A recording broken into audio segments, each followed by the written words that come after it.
કેન્દ્રીય પરિવહન મંત્રી નીતિન ગડકરી હિંમતનગર પહોંચ્યા અને શામળાજી ચિલોડા નેશનલ હાઈવેના 6 લેન કામગીરીનું નિરીક્ષણ કર્યું હતું, જ્યાં મુખ્યપ્રધાન ભૂપેન્દ્ર પટેલ અને સાંસદ શોભના બારૈયા પણ જોડાયા હતા। સાંસદ શોભના બારૈયાએ ઓવરબ્રિજ અને હાઈવેની કામગીરી અને ડેવલપમેન્ટને લઈ રજૂઆત કરી હતી।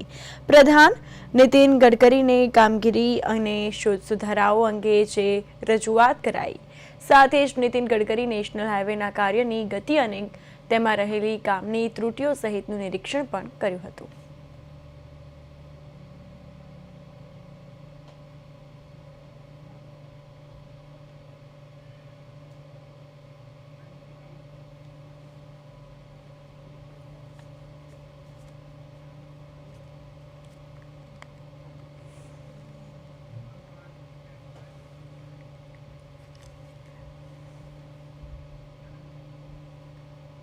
મુખ્યમંત્રી ભૂપેન્દ્ર પટેલ પણ ઉપસ્થિત હતા। કેન્દ્રીય મંત્રી નીતિન ગડકરી હિંમતનગરની મુલાકાતે કે જ્યાં શામળાજી ચિલોડા નેશનલ હાઈવેનું નિરીક્ષણ કરવામાં આવ્યું હતું।